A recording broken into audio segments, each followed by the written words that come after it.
Ladies and gentlemen, welcome to Zoom Into Wine. It's time for the show and your host, Ian Blackburn. Happy Wednesday. It's time to Zoom Into Wine. My name is Ian Blackburn. Thank you for joining me for this program. We're going to be tasting some great wine tonight, so I hope you're ready to go. Waste no time and get right into it. Let's see, we got to get there. I believe we're live on YouTube. We should be there. Let's see if that goes through. Each week at Zoom Into Wine, we take on a different topic, and this week we are going to discuss and taste some fantastic Merlot and Cab Franc and blends thereof. I explore the categories, wanting to see what's happening with different producers, different varietals, and some different wines that we have in the store. Tasting them next to each other gives me a great amount of information and allows me to compare and contrast, weed out those that maybe were poor decisions, improve the store inventory going forward, celebrate a couple of champions like we're going to do tonight as well, and kind of bring us all up to speed on my thoughts and ideas and some of yours as well about the categories. Merlot is certainly a little bit more infamous in its rise and rapid descent. Basically, back in the 1990s, I was selling wine for a major distributor, Young's Market Company. I'd call the switchboard to ask them how many cases of Merlot I was allowed to sell that day. We did not have enough wine.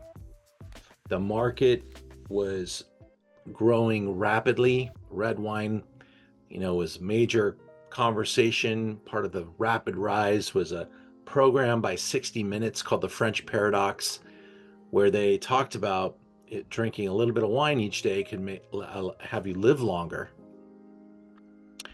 And they didn't run, 60 Minutes is not a small show, especially in the 1990s. And they ran this show multiple times with different evolutions, and the results were all the same, just more red wine drinking, more wet red wine drinking. And the easiest red wine to enjoy, the most popular that was being talked about at that time, was Merlot. And I remember the day, it was around 1997, when you could see the Merlot popularity actually usurped or went above Cabernet. The price of a bottle of Merlot from competing brands at that time, brands like BV, Robert Mondavi. I worked for a winery eventually called Kenwood. We had the Jack London Merlot. Could not keep this stuff in stock.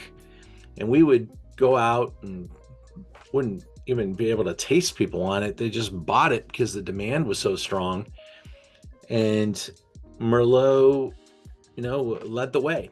And unfortunately, with everything like that, when there's a huge amount of demand, pent-up demand, marketers came in and found ways to make Merlots to fill that hole. And those wines weren't very good. And in some ways, Merlot kind of got damaged by that trend.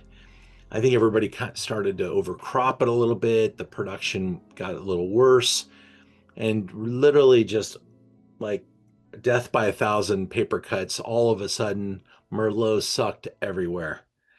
And just at that moment, just at that perfect moment, Sideways came out. And the famous quote, "You ain't gonna drink any effing Merlot." And boom, everybody blamed Sideways.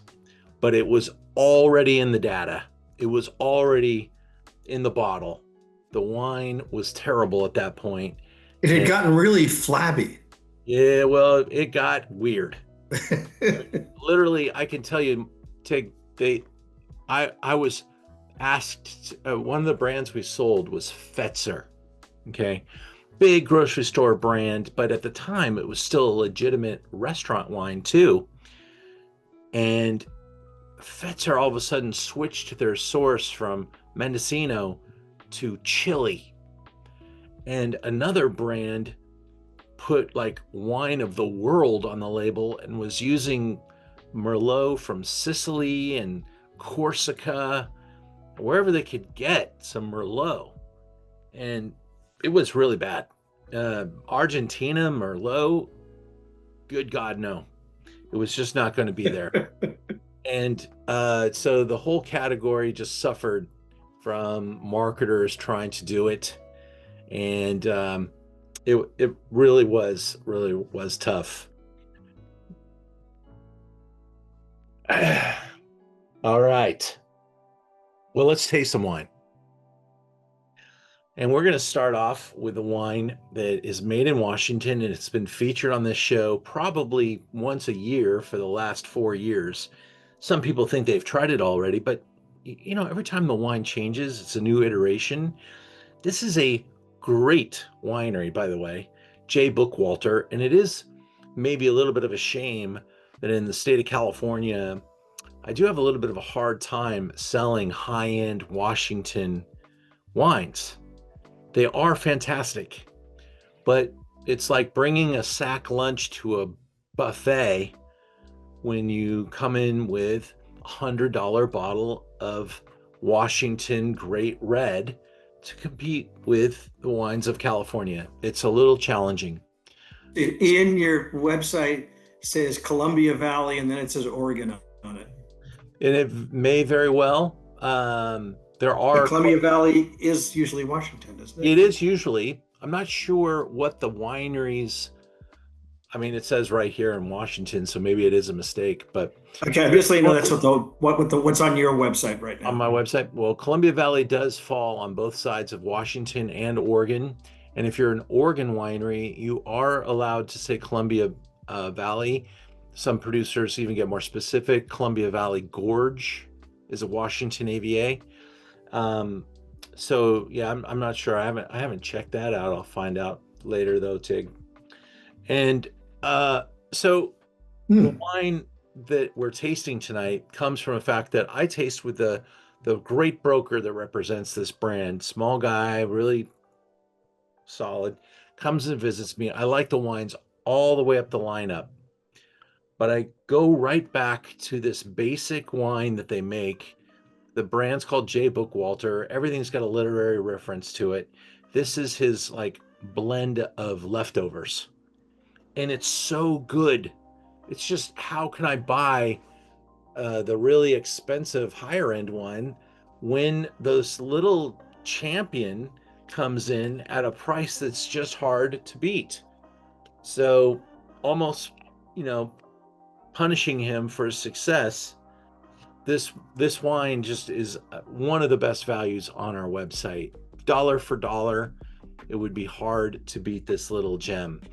Now, he has taken it up in price recently. I mean, he's starting to realize he got J. Bookwalter's been in the top 100 recent years, big scores. Maybe supply is starting to shore up a little bit. This is a brand to know about, especially if you're going to go up to the Washington, Oregon area and want to taste some red wines. This is a formidable house. And so we're going to go start with this wine as we look at how Columbia Valley goes all the way down here, all the way north, and it has so many little areas to it: Horse Heaven Hills, Walla Walla, Yamaka, Rattlesnake Hills. There's quite a few parts of Columbia Valley. This is winemaker Cameron Perry. There's 10 generations of Bookwalters out there. Let's see. And the 10th generation is operating it. Big farm, big ranch. They sell a lot of their fruit to others. This wine's 62 Merlot, so not enough to call it a pure Merlot. And we got a bunch of those examples tonight, but a lot of Merlot. 21 Cab, 11 Syrah, 4 Malbec, 1 Cab Franc, 1 Petit Verdot. Very much a Washington type of blend. That's what they're doing up there. taking advantage, maybe throwing in a little Syrah, giving it a little bit of richness. You're going to get some fantastic cherry. I love the chocolate tones here. It's a real generous little bottle of wine. Each one of these guys play a little role. The Merlot is obviously the most dominant part of the wine, but sometimes, 62% can really be influenced by 11 Syrah and 4 Malbec and 1 Petit Verdot. That's what I was just about to ask you. Do those 1% really? Yeah. It's kind of like the difference between a sharp and a dull knife. I mean, there really is a difference. And when you add just the right amount, or salt and pepper even is maybe a more applicable example, just a little dash will do you. And if you put too much, the dish is over salted. And that is, I can tell you firsthand, blending my wine, just 1% more of Petit Syrah in my Zinfandel made it taste like a Petit Syrah. And I wanted to have the wine benefit from the Petit Syrah, but not be overrun by it. And these are the little things that happen. And it's really fun to blend wine to learn just how, literally comes down sometime to 0.5%. And you can really get careful about it, and you'll really notice a massive swing in the character, and all of a sudden the mouthfeel doesn't feel right, and the nose doesn't smell the same. Here's a look at the facility for J. Bookwalter. Very much a crowd-pleasing spot, open. It's got a very busy terrace. $16 a bottle. This wine's always been 90 to 92 points. Not sure who gave it that 90. Let me see. Wine Enthusiast. I gave it a highly recommended.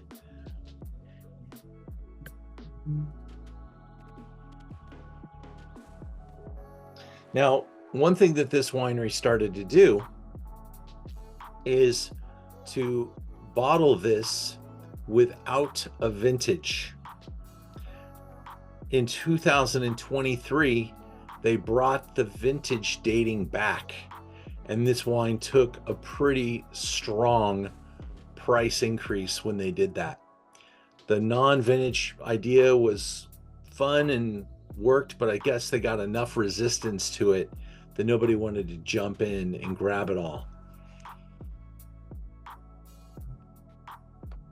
Let's taste it together and see what you think.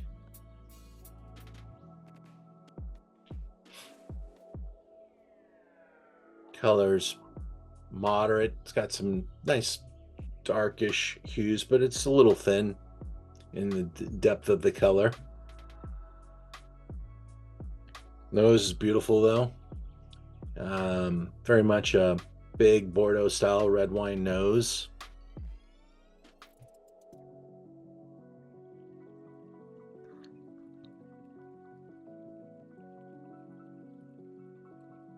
I think when they're making this wine, what they're really paying attention to is that mouthfeel. You're adding all those ingredients and you're coming up with a wine that you just want to be people-pleasing, satisfying. You can pop this wine every day of the week. Cheeseburger, barbecue, meatloaf, whatever it is. This is going to absolutely deliver.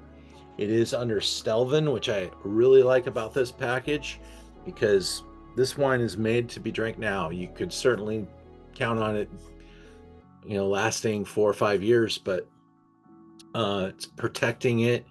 I want to take a bottle like this to maybe something like the Hollywood Bowl. Don't want to have to worry about the wine opener. I just think the freshness, the packaging smart, looks quality, and I just really love the way this thing delivers, and hope you guys do as well. Got a couple chats in there. Punches way above its price point.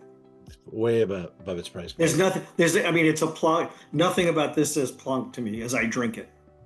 Exactly. It's not like diluted, thin, watered down, some wines at some price points literally can taste how much water they added to it. This has got enough texture and weight. I think you have a hard time finding out the price point here, or guessing the price point. I wouldn't have until I looked.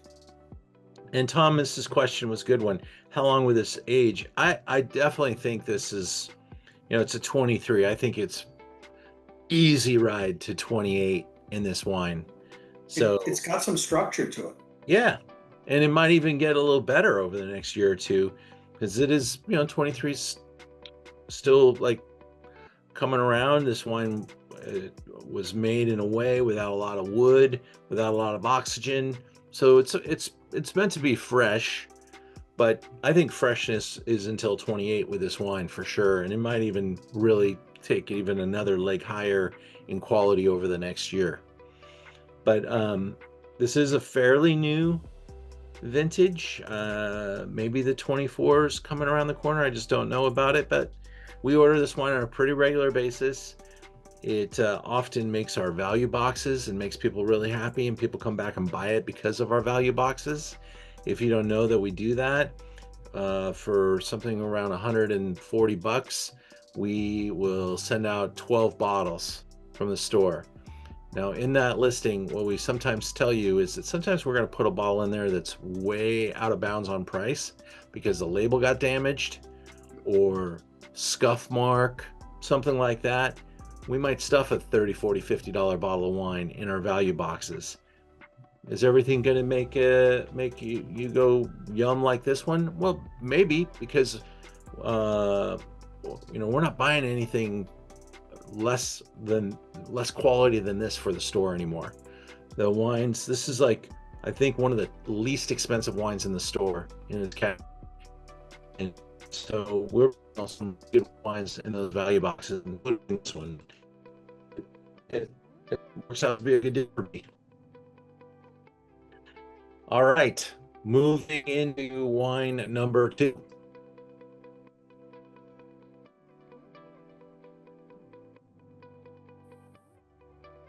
Can't tell I'm kind of serious tonight because I'm trying to get down to business. It's been a busy day. One day I had in my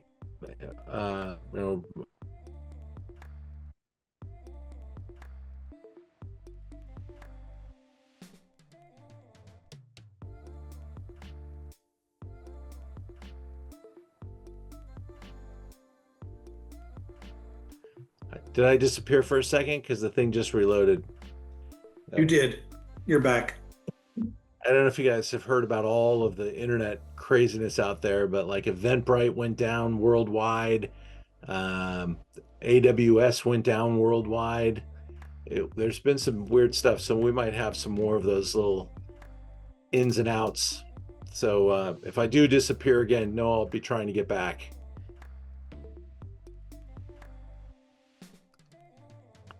So I think I got distracted there, but I'm kind of serious right now. I'm kind of focused because it was a crazy day. But when I've been moving in, been unpacking, been taking things up as fast as I can in this new space.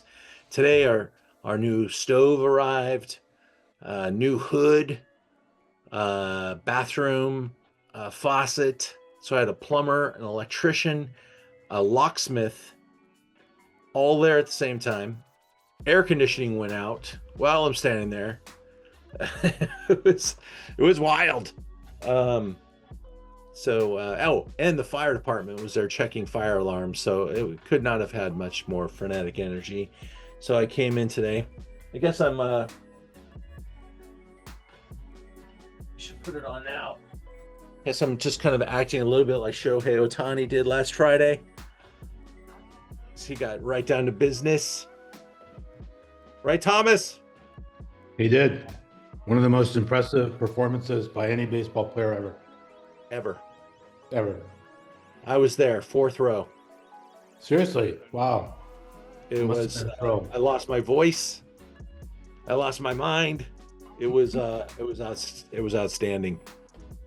It was my birthday. Oh wow! Happy belated birthday. Yeah, I'm a Dodger World Series birthday boy. So whenever they go to the World Series, and I am tapping out with because the price of the tickets just goes nuts during the World Series. Right. I'll be looking for an opportunity, but it's like $900 to sit in the nosebleeds, and Wow. I'd rather watch it from a bar than the nosebleeds. So, all right, let's go back in. Wine number 2. Absolutely, positively love this wine. I drink it at Italian restaurants when I find it. I love turning people on to it. I hope you guys like it as much as I do, because I just think this wine's like super cool. Now, we have a couple little Tuscan bombers like this. You know, think of Tuscany. You got one of the most overplanted zones on the planet with Chianti. Okay. They are growing grapes everywhere. There's so much supply, so many producers that don't even have an exporter. All this wine's going to end up somewhere. And you got some really good properties with some really good distribution. So they're finding ways to get some of that wine, you know, in the bottle. And the commodity itself is just still oversupplied. So it's all for our benefit when that happens. Brand here is called Vecchia from Lagone. It's in, we're talking about just, did she highlight where Lagone is? I believe it's right out here in the outskirts of Chianti. Winemaker's name is Tibor Gall. There's some family lineage to that name, goes back in time, also back to Hungary. I almost went to visit Tibor Gall when his family's winery in Hungary was when he operated it, but Hungarian winery, family owned, maybe got too much for him. He moved to Tuscany, and now working with this family here. 104 acres.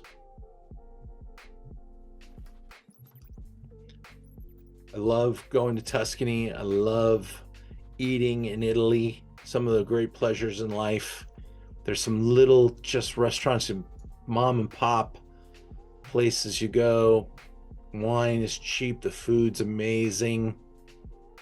This is 60 Merlot again, 30 Cab this time, and 10 Cab Franc. So no Sangiovese. It's a pure Super Tuscan, just really meant for value.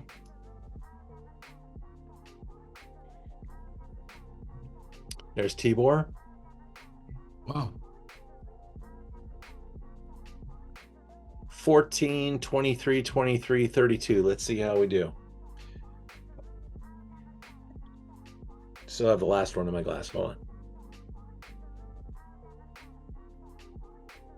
Lagone. I've been increasing the speed of which we've been selling this wine. I would love to take a very large position on it, because I do believe people are going to figure out how good this is for the money. $20.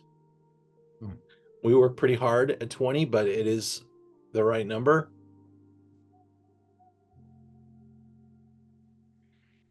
Notice when you smell this wine, the first thing you're going to get is that whiff of Italy. Boom, right there.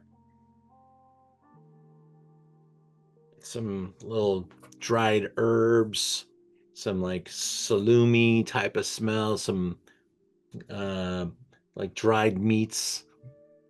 And then you get to the fruit. And there's some really nice fruit in there. Some beautiful cherry plum.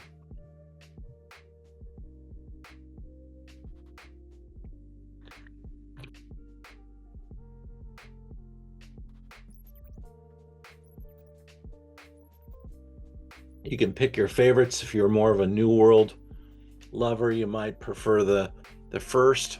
This just got a sizzling seam of acidity at the end.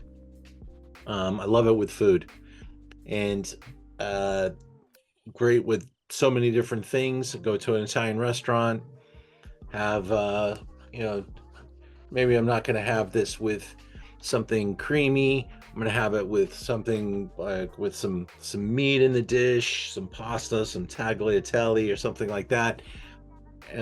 Some pasta shells stuffed with meat. Maybe it's a shank, veal shank. I just think this is a little delicious find. You can find this in an Italian restaurant for about $60, $50 on a wine list. So it's a nice little find and a good value. And I hope you guys enjoyed that. We'll move into wine number 3. We've tasted 2 wines in a row that are in the Merlot blend category. We're going to shift gears pretty hard here and taste a classic Chinon from one of the best producers in Chinon, Charles Joguet. Joguet makes maybe 9 different Chinon. I might be exaggerating. It might only be 6, but there's a number of them. And this is, his Petites Roches, probably the small rocks in Chinon, which is in the Loire Valley. Not sure if any of you've been, but City of Tours, right over here, very close by Chinon. And there's just a fantastic little tourist place. You could do it on bikes. You could really, it's quite a frequent spot for European travelers as well. Cab Franc is the white. Chenin Blanc is Cab Franc is the red. Chenin Blanc is the white. You got Vouvray next door. Simur, Champagny, Bourguil. All these little zones in here.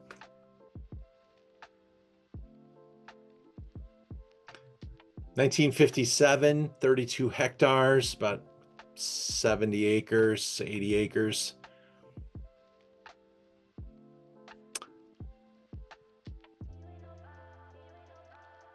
Today, the winery is run by Jacques Genet, Kevin Fontaine, and Anne Charlotte Genet.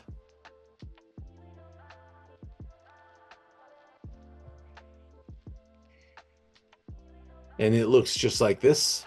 I have been here, I've been into the caves. The wineries in Chinon are all in the limestone caves on the hill.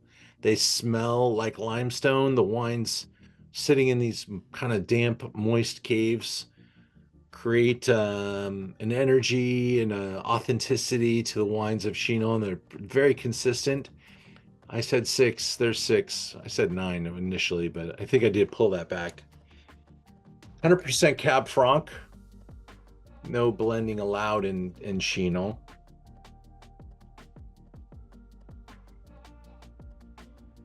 And that is sending you straight to the mother rock, the earth. You're smelling mushrooms and flowers and vegetables, olives. You go to Paris, you go to a cafe, they've got maybe a glass of Beaujolais available. A glass of Chinon would be the second tier, and probably a Bordeaux by the glass would be the 3 tiers they would offer by the glass.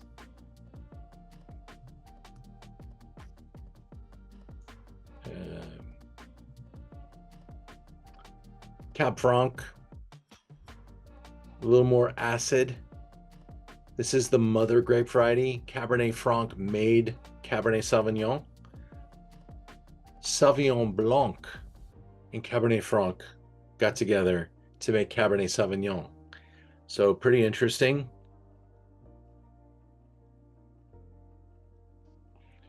Fragrant, gentle, easy to drink. There is some great aging potential to these. These get pretty fun when they get older. My absolute favorite producer I also own is Bernard Baudry. We recently tasted the Baudry Chinon on one of our Zooms. That hits more like the $50-$60 price point. This one's a little kindler, a little gentler. That's why I buy this particular SKU.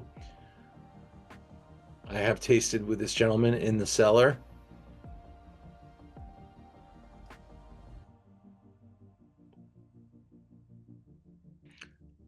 Absolutely, they thrive on regenerative farming, very little use of any kind of chemicals, herbicides, or pesticides. You're at $32, which is kind of where this brand lives, somewhere between $28 and $38, probably for all 6 of those. Yeah, there's a couple of those that probably hit $50.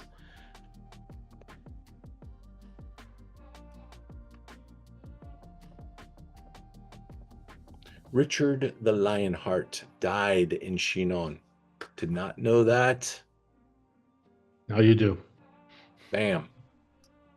It was part of the English kingdom at the time. Perfect. What do you guys think? Love this one. Cool. Natalie, you're shaking your head. You like it? Did your husband make some food tonight? Some pasta. Okay, cool. Is it getting cool there already? Yeah, it is actually. Kind of waking up in the morning. It's like in the 50s, high of 60 for the day. So the switch has definitely gone to fall. We're talking about Nebraska. Yeah, we've got a stairway full of boxes we couldn't ship during the summer. And I'm like, 911, get those things out, because by November we might not be able to ship. It's going to get too cold. So, yes. William, how you doing? Doing well. Really like All right. the Chinon. Awesome, nice glass. Want to make sure I get the aroma. All right. That's, I tasted the first 3 without knowing what they were, just after I poured 1, 2, 3, and I thought this was much younger than it was. yeah, I think Cab Franc can kind of do that, but it's also got great aging potential. Like they say, kind of stays right about here for the first 10 years. Doesn't really move too much. Yeah, I didn't realize it was a 2020. I think I've had this wine for a little while. I do buy from this importer. I tend to have to buy in large chunks, so I sometimes I buy these things and they have them around for a vintage or two, which is a benefit. We got Joe on the Zoom with us tonight. Hi, Joe. Thanks for joining us. Joe is basically running the store.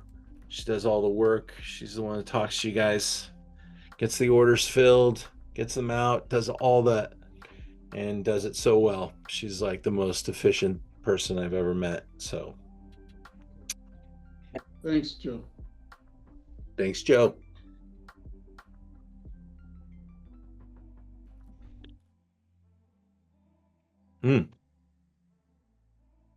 I love the mouth on this Chinon.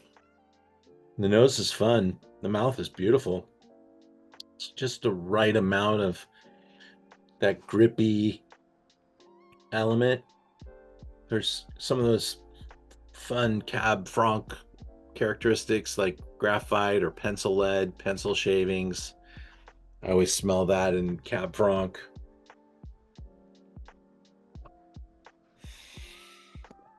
I always tell this story because when I went to college, my roommate was an architect major, and at that time, everything was done with pencil eraser, and even had an electric pencil eraser, which made the whole house smell like burning eraser. And the pencil lead was everywhere, the dust and all that stuff. So I really got a sense of it.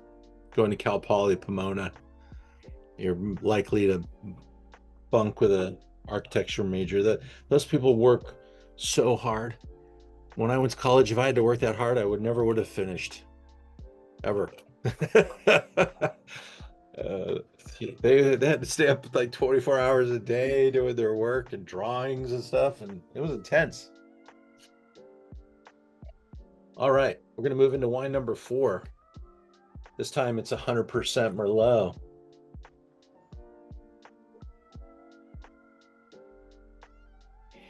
Before I get into that, let me just pump one of my upcoming things we're doing. Maybe you want an excuse to get together. We're going to go to Ojai, November 15th.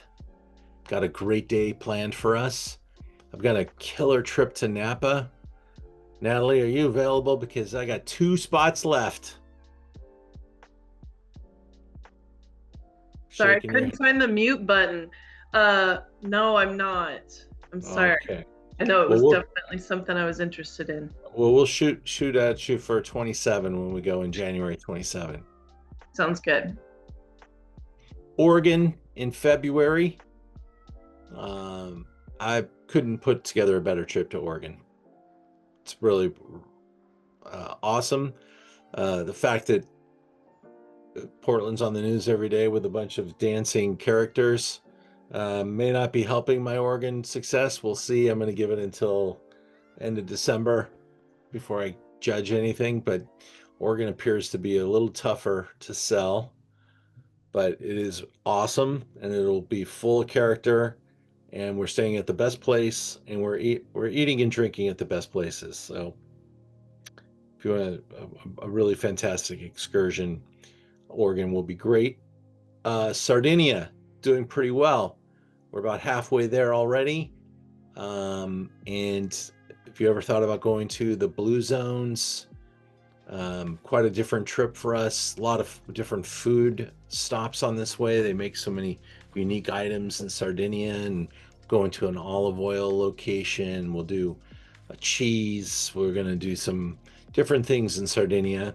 But great wineries throughout. My trip to Paris, Champagne, and London, Kent is doing well. And New Zealand's doing very well. Big trip to New Zealand, like 14 days plus.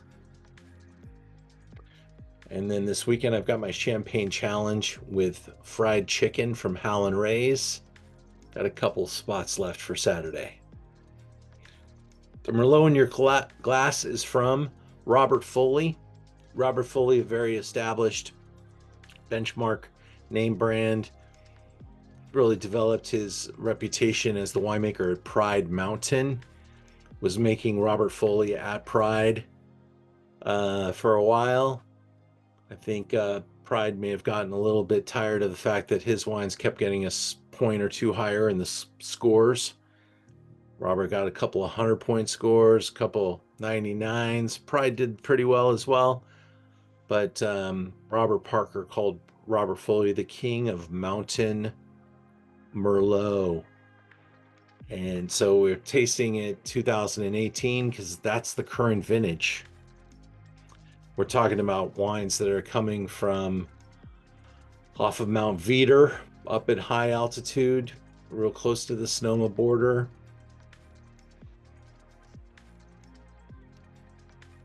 He's been making wine since the late 70s, so I'm sure his role is a lot less hands-on than it used to be, but got a very successful business, owns some great vineyards at high elevation.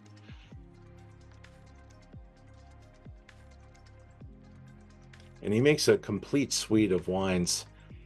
The hardest wine to get from Robert Foley is actually the Charbonneau. All the restaurants in the Napa Valley buy the Charbonneau. And so it makes it a little tougher to get Charbonneau. As a guy who likes to buy little weird things, I tried to get some Charbonneau. They didn't have an allocation for me. So maybe next year. This is 100% Merlot. And he gets some pretty powerful character out of it. Extremes are pronounced off the mountains. Higher elevation, a little bit more sun intensity, a little less soil, a little less quantity, a little more power. but he keeps it practical as well. Some of his wines get, towards $200 in a hurry, and Merlot was certainly set back, and so he keeps the Merlot a little kind, little gentler on the price. Ian, this Yeah. Merlot reminds me a lot of the older Merlots before all the Merlots in California went bad. Does that comment make sense? Old school, OG. But it reminds me a lot of those Merlots back before it became every bad bit of Merlot imaginable. Yeah, he has not really changed that style. His approach or his recipe. He likes that bigger, riper, richer, which is why Robert Parker and he got along so well, and he gets some big numbers from them. Ian, do you know what the alcohol content is on the Foley? Tastes high. 14, 15? Yeah, 15.3. 15. It's a little noticeable, right? Yeah. Yeah, it's a big one. Big, juicy. And this has been made this way for a long time. I think at one time this Merlot was over $100, and I think it got down to about $48 for a while. And I'm seeing Merlot prices start to elevate a little bit, just a little bit. Maybe that's just the price of everything causing elevation, but at $60, it's a really good Napa Valley expression.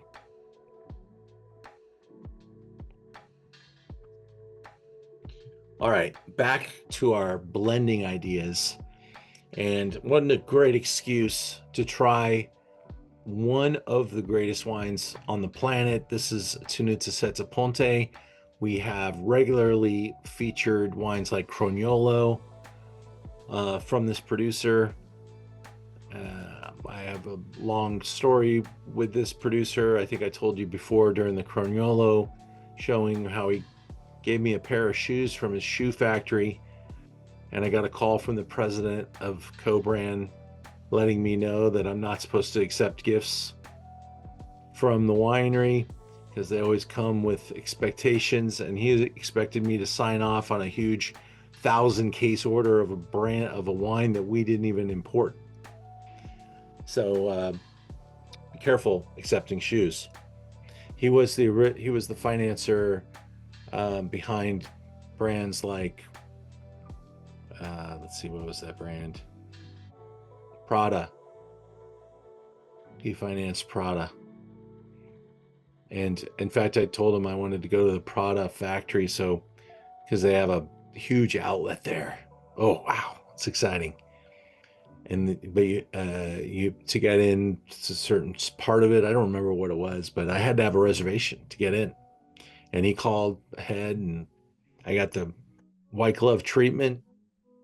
I think I got an additional like 25% off or something too. So I think I bought Prada sunglasses for like a 10-year supply when I was there.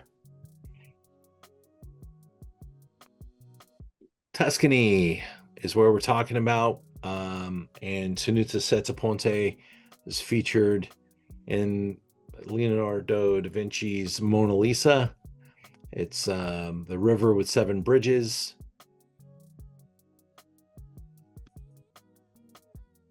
Beautiful spot. He's only hired champions to work for him, top winemakers, vineyard consultants, winery consultants. We're down to 40% Merlot, but we also got a good chunk of Cab Franc in this wine. 40, 10, 5. I forgot 45. Sorry, 45, 40, 10, 5.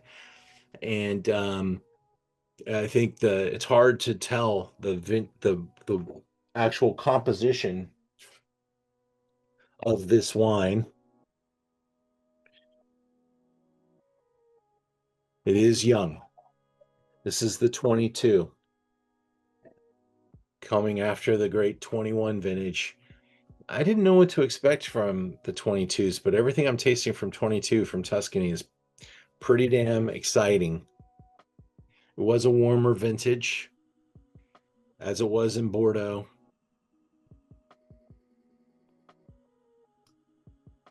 $99 points. That is Dottore Antonio Moretti and his two very tall sons.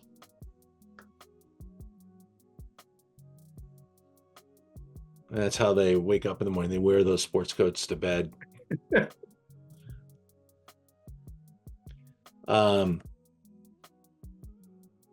Let's check out some of the vernacular that James chose.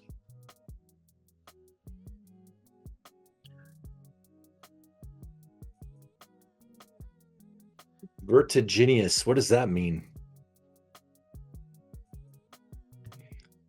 High, like high vertical, maybe vertiginous. Tightrope. Walk between savory and sweet on the nose. From the white tea leaf to tart blackberries to Bing cherries to damp earth and gunpowder on the nose. Somersaults into ripe blackberries, black cherries, orange peel, and sticks the landing with savory notes of black olives, a hint of grilled meat, and mixed bitter herbs. I've always enjoyed Oreno, but introducing the introduction of Cabernet Franc to the the introduction of the Cabernet Franc is cataclysmic. I can't wait to see where it goes. So vertiginous is related to vertigo. It's something. It's something that makes you dizzy. That makes sense. Thank you for that. When I told you I got a pair of shoes, I can't tell. I have no idea what James Suckling got, but he and James are very good friends. Let's put it that way. And when I got to write with James in Tuscany, Dr. Moretti came for lunch, and James and him are very tight. So can always count on James giving him a little extra verbal spin on the wine, but James is not going to put a big score on a wine that he can't defend. This wine's been scored big time by everybody.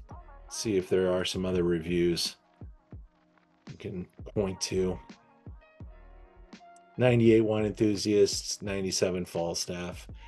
There probably are more reviews out there now because this wine's pretty damn important. Listed on the Tropicari almost every single year.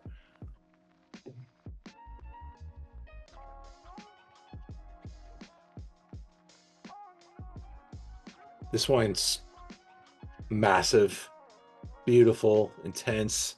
That nose is captivating. And this wine is absolutely one for 5+ more years.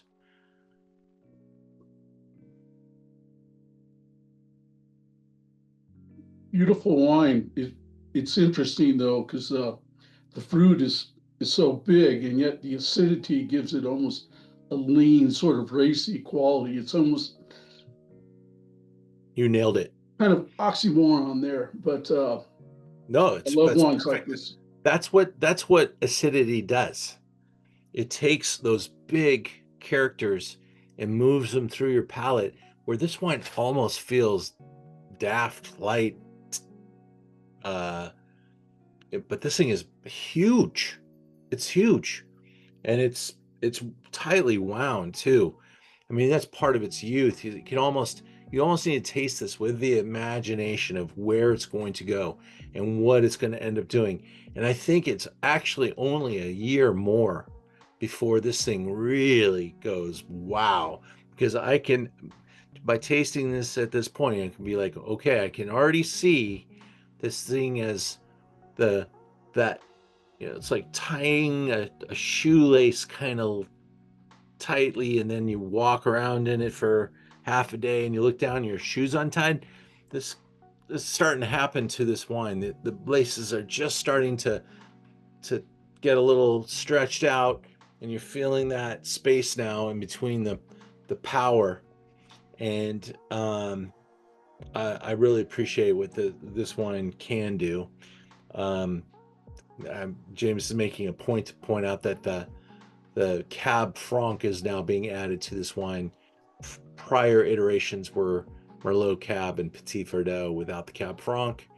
So we're looking at something pretty exciting for the future. The winemaker that was involved in designing this wine, the most, the highest scored winemaker forever, he has moved now into like a consultancy position as he's pretty mature and doesn't do the day work that he used to, but he keeps this guy as his client and keeps the younger people on it. His sons are very bright, and they've got big intentions for this brand and all that they do. So really a cool story to know about. Hey, Ian, if you put this in a tasting, 6 wines, 5 of them are Bordeaux, and this one, would you be able to pick this out in the lineup? The only thing that would really probably scream is that Italian acidity. The brightness as well. Yeah, the brightness of the one. It's the perfect question, because you're gonna taste it now and just remember the way this thing finishes with it leaves your tongue like it's tied to a line. I'm still talking to you. When's the last time I tasted the wine? A minute ago. I still feel it. We're about to taste a Bordeaux, and a young one at only 9 years old. Let's see how it compares, because it's a big Merlot, a big Bordeaux, and this is a really good thing to be able to taste these two titans right next to each other. 99-point Super Tuscan next to a 99-point Bordeaux that I'm so thrilled to taste with you. I purchased this when I was in Bordeaux last year, or actually earlier this year in April. The importer knew I was going.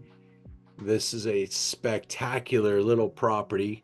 Now, what's also cool is I got to go to this place when it was a dusty little teeny family place that benefited because their name was Le Carmes Haut-Brion. They were right next to Haut-Brion.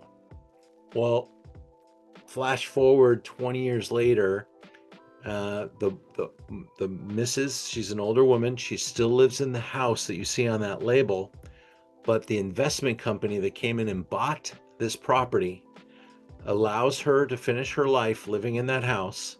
They built an absolute gorgeous state-of-the-art winemaking facility. They spent so much money fixing this thing up, and it went from a wine that sold for $50, $60, $70 a bottle. Today's wine's close to $300. Okay. Right. So it became a big boy in a hurry through with their investment and what they knew they could do, and the things that they did to elevate this brand. They didn't just slap a big price on it. This is a different winery than it was 30 years ago. And it looks like, oh, by the way, very famous French designer. See if it says it in the slideshow. I think it does. We'll see if we get there. So we're down in Pessac-Léognan, south of Bordeaux. This is like the original old school Bordeaux.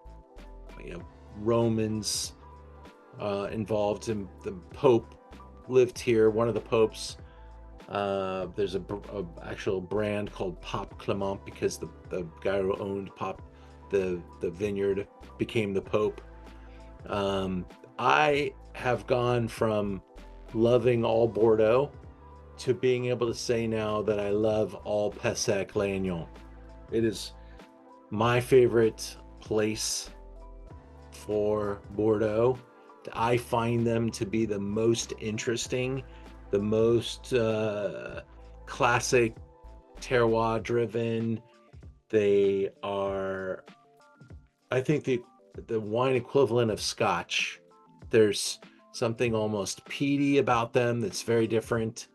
I really like Pessac-Léognan, and when I go and somebody hands me a wine list, if I have a chance to order a white or a red from Bordeaux, it's probably going to be from Pessac. All right, there is the new winery. It is using all of the history of Bordeaux. The top face looks like a moat around a castle, but that building goes down about 6 stories underground. And that's all that sticks out from at the top. It's a nice little entry. There's the classic house where the owner still lives, like I said. 41 Cab Franc, 39 Merlot, 20 Cab Sauv. So much more of a Cab Franc play on this particular vintage especially. But you add those two up, that's 80% of the wine.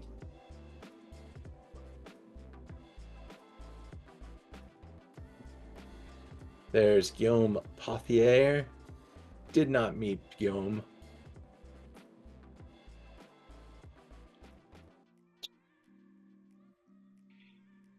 I have to break the slideshow and figure it out.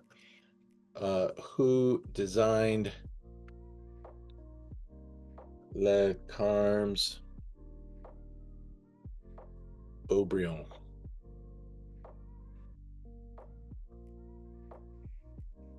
There it is. Philippe Starck.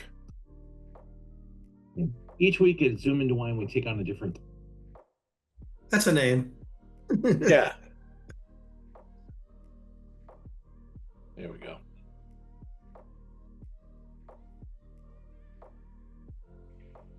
So that's I mean, think of the investment that took to get him to do this too.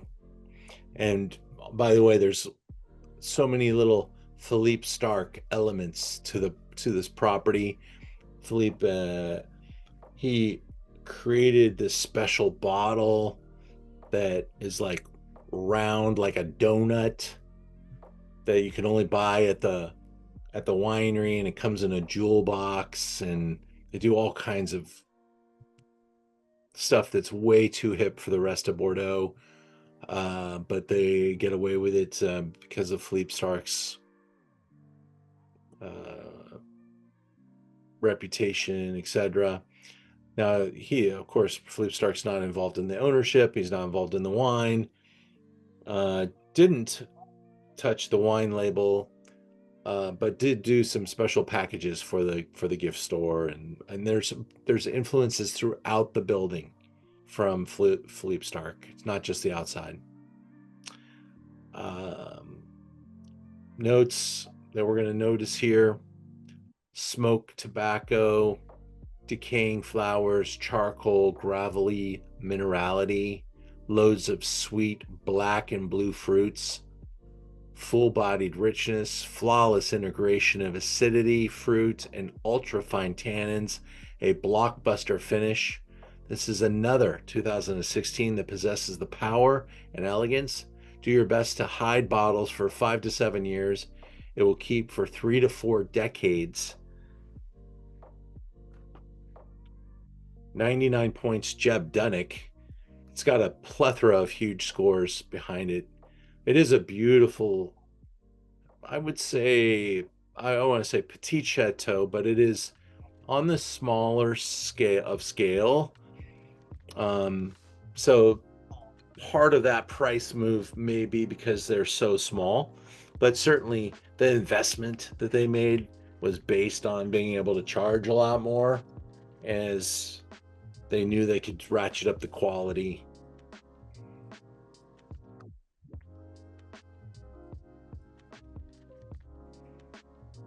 I hope that your comment there, Natalie, is delicious and intense. Was that on the Oreno? Might have been.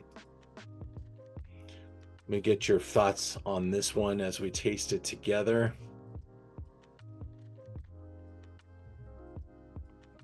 99 points from Jeb, 99 points from the Wine Cellar Insider, who is, the guy's right so often. His name's Jeff Levy. He lives here in LA. All he writes about is Bordeaux. He's a really like intensely wound guy, just focused on Bordeaux, but he's a very wealthy Bel Air guy who drinks insane wines and posts them on his Facebook page all day long. And he shows up in Wine Searcher on searches. So if it's about Bordeaux, you can really count on his score being pretty relevant. James Suckling 97, Venuous 96, Parker 95.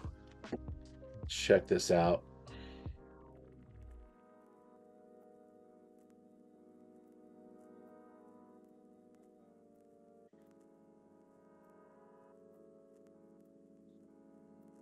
Okay, so going back to what you said, Thomas, earlier,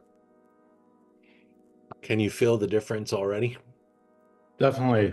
I mean, both are fantastic wines. Being a CFO, I would, of course, rather have 4 bottles of the Oreno than, but this is a beautiful wine. It's superb. It definitely has. I don't know what the how you describe the flavor. The sort of, I don't know, foxy. Not, it's a bad word, but a little bit of the natural flavor that comes out of a Bordeaux that you don't have in the Oreno, which is the brighter, more intense thing. I think you would be able to pick out the Tuscan wine in a group of relatively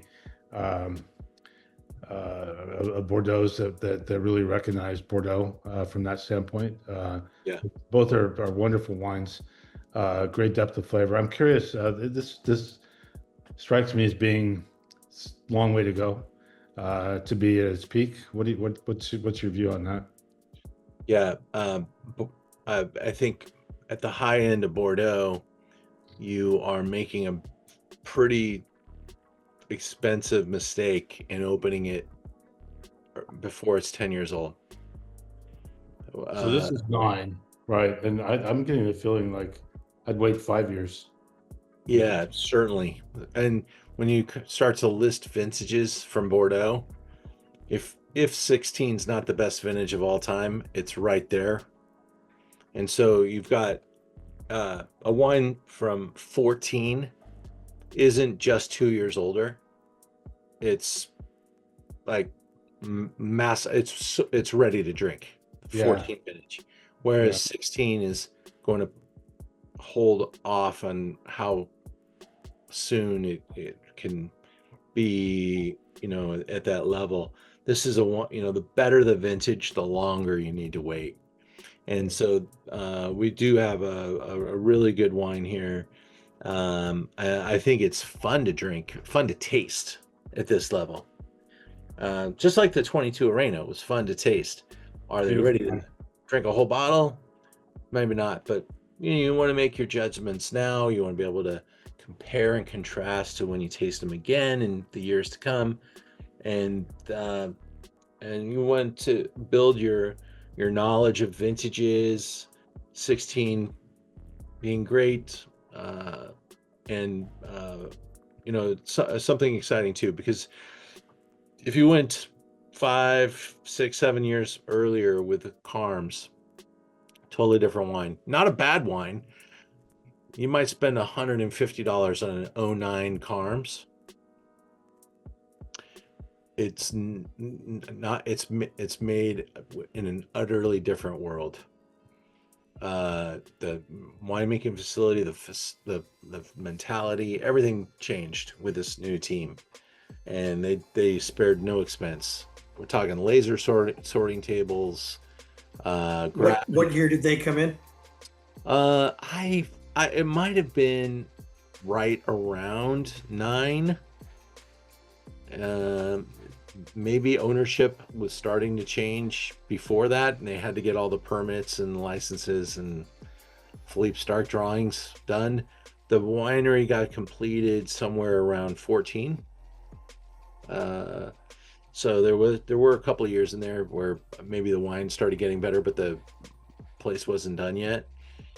But the vineyard took some time, and there's even still parts of the vineyard they haven't replanted yet. So this brand still has some upside.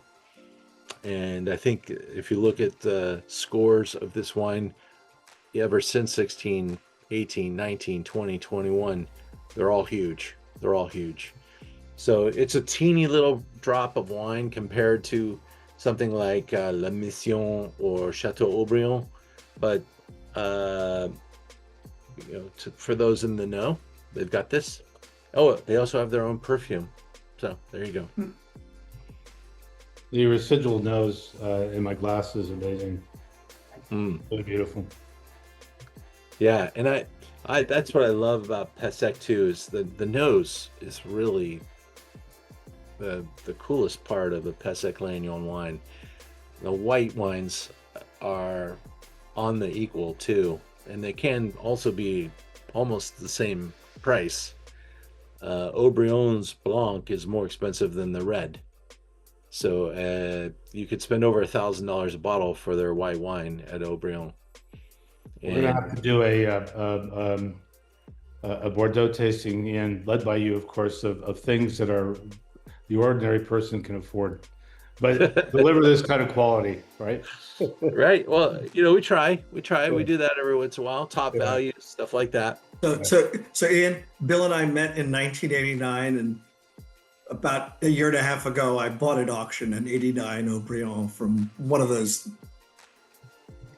great years for Haut-Brion. I haven't figured out when we're opening it yet. Oh. Let's figure it out, man. Come on. Do it while you can. Buy another one. The '89 is awesome. I have some of my favorite wines are old Haut-Brion wines. '82 is of course great. But if you can get it back, I think the 61 is insanely priced at this point. But very legendary, vintages. Haut-Brion's usually one of the best wines of the vintage when it's great. And when it's not a great vintage, it's usually one of the worst scoring wines of the vintage, because this is kind of an appellation that's great when it's great and just kind of hits like good enough, but doesn't shine in tough vintages. But so they price them accordingly. The wine prices go all over the place in Pessac-Léognan. Some of our favorite houses are like Smith Haut Lafitte is in but there's a lot of that in my cellar. Yeah, that's one of the best values in Bordeaux too. And their whites are now more expensive than their reds too, because the production is so small and they've been bid up. And now it's getting so hard to get. It's the whites gone. Like you have to buy it all when you hear it's in, or else you probably won't see it again.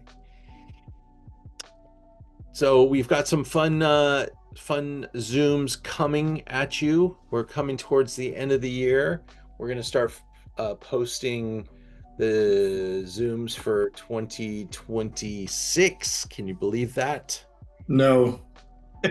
Crazy.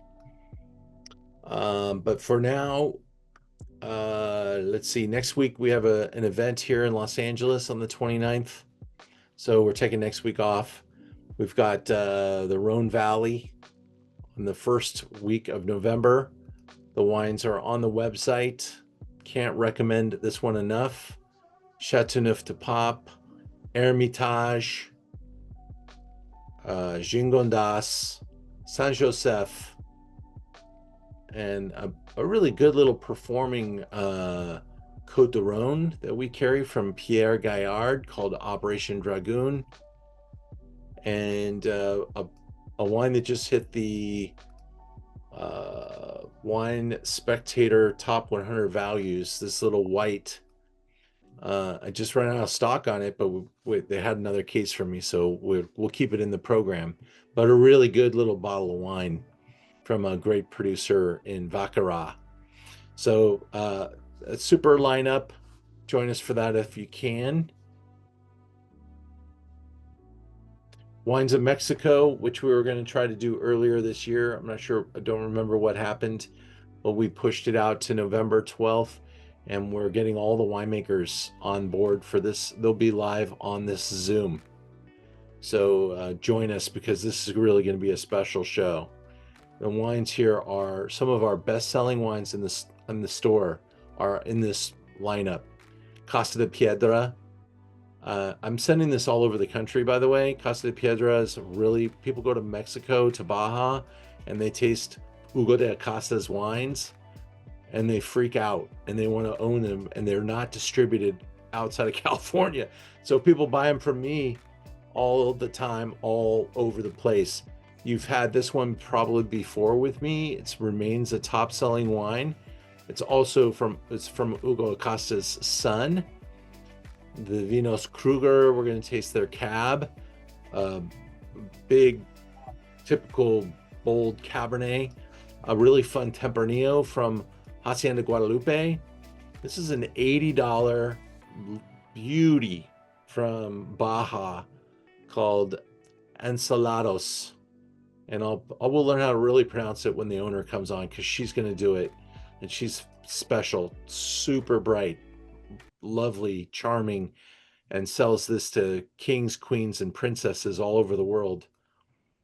The Vinos Platos is a great little blend, and you're going to like that too. And these, some people think these are all super cheap, but they come in between $30 and $40 in general, and they really do perform well in those zones. The $80 ones stand out. I spent a little time on that because it's not that far away, and I want to see us have big success for all those producers. So if you can commit to that one, I'd love to have you. I'm going to get one more plug in there before I say goodbye. Burgundy coming down the pipe.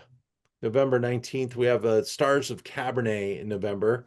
So this is taking up that spot. And then I do one more Zoom before Thanksgiving, and I'm on a plane on Thanksgiving, and I will be in England and France, building out our trip to Champagne and Kent and doing all that stuff, working through some logistics with some of the planners, but also just going on a little vacation, just me and my wife. Gonna have a little fun. We come back. I get back in time to do Barolo versus Brunello. I almost don't need to explain how great this lineup is. Those wines are posted. And probably by next week, I'm going to start to tell you what the top wines of the year is going to be, because we want to be able to sell some bottle kits. So we'll put some of those on there, if not all of them. We just started to announce that our New Year's Eve champagne primer is with the champagne ambassador from Louis Roeder, the actual champagne, not the California sparkling. We're going to be offering 2 ticket types, well, actually 3, because we got the half bottle, which is very rare for that wine. We're going to have the half bottle. We're going to have the full bottle. And if you want to go VIP, you could do the Cristal, and we'll have interviews with the team for this event. I'm not going to have them all live. I hope I didn't say live, but because it's New Year's Eve. But we're going to be recording with them for the 10 days before, different people from Roederer telling us about their history, their legend, and these wines. And it's the Zoom will be over right before, big things can happen on New Year's Eve. So maybe you want to join us, or you can do it the day after. But it's a good excuse to get a little champagne for New Year's. We might be in England at the same time. Oh, wow, cool. I'm going flying.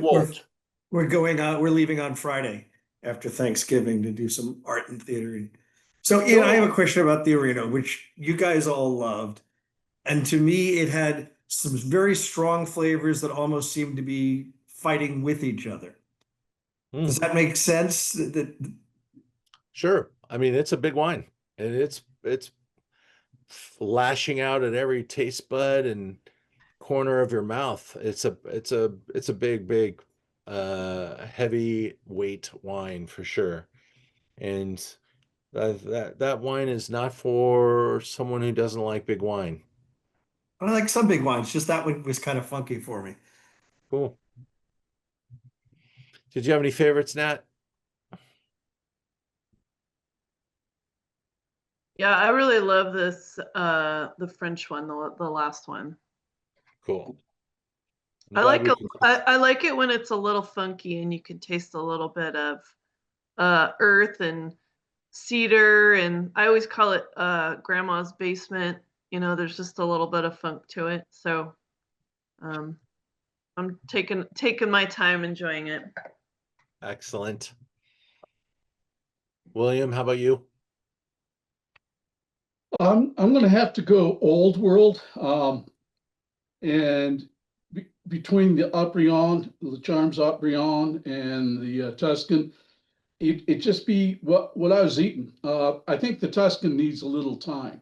It's Yeah. a beautiful wine, but it's 6 years younger than the Bordeaux. Yeah. And then I really like the Chinon. I think they're underappreciated, and they age so beautifully, and they're such a good food wine. So I clearly the last two were the best, but I have to put a honorable mention into the Chinon. Cool. In 1991, the French were drinking over 30 gallons of wine per capita. That number is almost cut in half.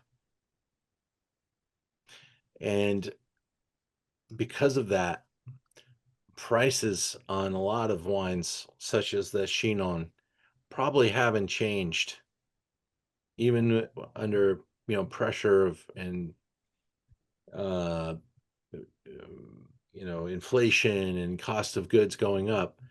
These wineries have had to keep their prices down, and they're probably just living on the fact that they own the land. It's paid for generations, and so that Chinon has been about $30 for over 20 years. And there's a lot of examples like that. In fact, on my vacation, I'm going to be going to Alsace, and love the Alsatian wines. And the higher end has started to move up, but I also believe it's because they're making a lot less wine than they used to, and there are vineyards that aren't even picked anymore. And then they've also had some pretty good success with making some sparkling wines up there to use up some of the volume. So that may be I'll get a little bit better insight when I visit, but that's it's pretty interesting to me. I'm seeing the very, very top end of the Alsatian spectrum start to rocket up. And maybe that's part of the importer, part of the wineries just doing it to say, hey, we're not making any money anyway. We might as well make them expensive. But they are really great, and they're talk about underappreciated. Uh, you know, if you've never had Clos Saint Hoon, it is one of the great wines. I mean, in my life that I've ever got to try. I've only had a few different very special occasions where someone in the room has been very generous, because that is a white wine that sells for probably $500 if you get it if you're the first person to buy it, and the old vintages are selling north of that. And it is memorable because it is so good. It's a very special clos inside of a large vineyard area that just makes wines they don't move. They don't move. You could buy the 83. It's still fresh. It's a really special house. And that's made by Trimbach, by the way. I'm going to Alsace this spring. It's such a beautiful place, and the wines, like you say, are exceptional. I wish we got more of them out here. Well, I will come back with some recommendations for you to visit when you go. Thank you. I'll be there the first week of December. Most excellent. I look forward to it. All Ian, right, guys. coming back to this Chinon, I mean, Alsace seems to fight to get prices that are comparable with the quality of wines as well. Because I've always loved a lot of the wines from that region, and they're still pretty good bang for the buck. So it means, Oh, 100%. so Yeah, what keeps them, what hurts them in the market? It's not like nobody's heard of them, but they still seem to struggle, at least not from a drinker's point of view, but from a winemaker's point of view, they seem to struggle. I think it's just one of those classic things where they have kept it so classic that they maybe not sexy with the younger generation. They probably need a movie like Sideways made about Chinon. They probably have some marketing challenges that they should be worrying about and maybe all, contributing towards, because the wines are made the same way they were made also 50 years ago. And I wouldn't say you've seen some revelation in wine quality coming out of Chinon. What has improved is all the white wines in that area, the Vouvrays and the areas right around it. Those wines have gone from being overproduced for the touristy level of markets to just really special. And I love Chenin Blanc. So And do I. So that's yeah, so there's some great, great examples. And those wines are selling for more than the reds from Chinon. So yes. I think that's maybe what's happened, is that if there's a wine that they've been focusing on to improve and they've been getting out in the marketplace a little bit better, it's the white. And the But red they're is still kind of not crazy expensive. and They're the reds still are kind of I mean, think about it too. What's the potential market for Chinon? You can't. It's going to be a French bistro, and how many French bistros are even out there anymore? They've almost all gone away. You got some high-end French restaurants, and that's too casual a wine for that. And there's very little, French little cafes anymore. Some of the best ones in LA have just recently closed.